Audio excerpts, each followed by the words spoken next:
Thank you.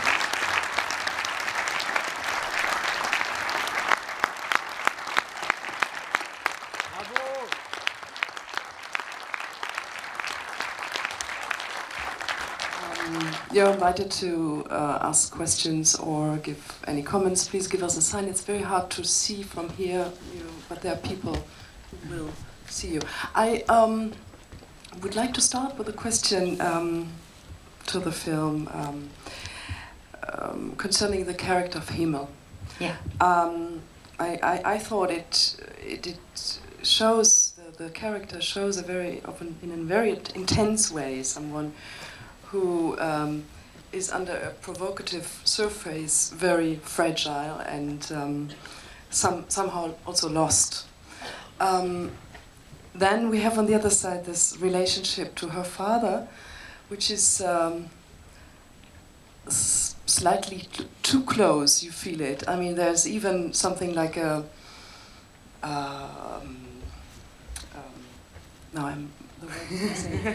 A love affair, which on a level which is just going too far. So I was about to wonder what was the first thing you thought of, the character or the relationship, the father-daughter relationship, or the character, the young woman in her?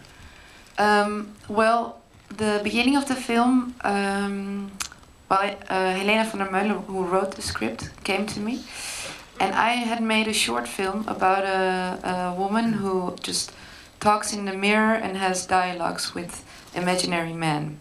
And Helena came to me and she said, well, I really like that film. I want to do something with such a character. And we thought, well, how would it be if this girl, this new girl, Hemel, would not talk to the mirror, to herself, but go to clubs and says these things to men, these fantasies. How would that be? So that was a starting point for the film. And then I said, because I was raised by my father alone, I said, I want to do something about a father and a daughter who live together. So that were the two main starting points to begin to develop this film.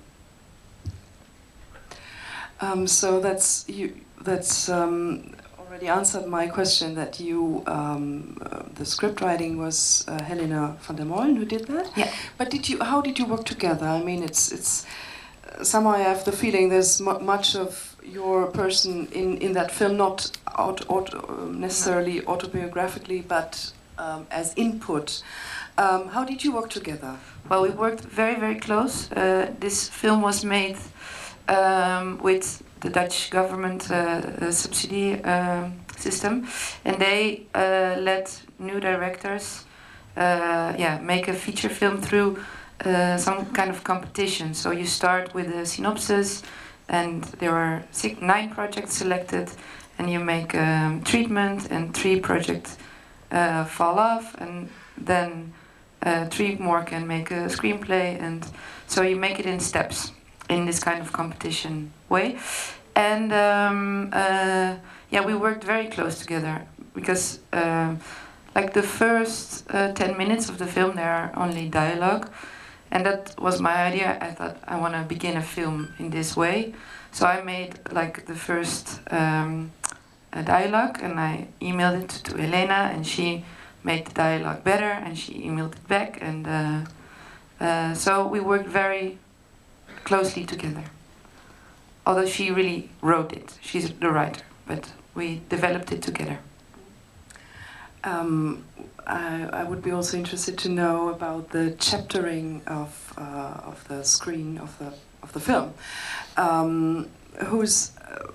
When did that come in? Did you start with the chapters as themes and then put it together, or was it something you did afterwards, after you had a whole storyline? No, it was in the beginning already the idea it was Helena's idea to follow this girl 1 year.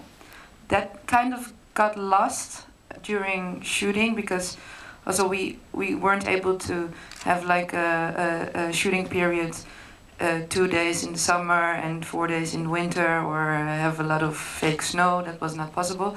So we just had these 20 days and had to make the feeling that there were different kind of feelings, different kind of weather, different kind of light, different houses. So they had to be like moments out of a picture album, or when you tell a story, that it's really that moment. The weather was like that, it felt like that, and but the year thing got kind of lost. So, but there, yeah, it's fragmented. But you still have seasons in it, and you have Hemel. Yeah. Are there already questions or comments from your side? If not, I'd like to continue with Hemel, with the character. Maybe some of you remember the film of Nanook Leopold from last year, Brownian Movement, where we saw also, I'm mentioning it because I thought that the producer of the film, Sirze Film, might be here, and it was the same producer. And there was also, it was also a film where sex is an issue, sex out of the side of a female side, and I was just wondering how you won that actress. How you worked with her first, how you work, how did you choose her, how did you find her? And then also why you've chosen to extend that. In the beginning, why you stay with that extreme on this. It's something provocative in her personality. That's what I understood, of course. But it's also provocative as a filmmaker, I think, to do it. Okay. I think it's a couple of questions, but yeah. Okay, Hannah I found through the casting agency, and the thing is, she knew Hans, who plays her father, Gijs, very well, because he's the father of her best friend. So I remember she came to audition, but I was still inside, and I looked outside and I saw Hans and Hannah just sitting outside together in the sun, smoking a cigarette, and it looked very nice. And she came in, and I immediately fell for her, actually. She's such a wonderful person. So I took her for a walk after the audition, and I said, if you want, you can have the role. But she hadn't played in anything before. She just came fresh out of theater school.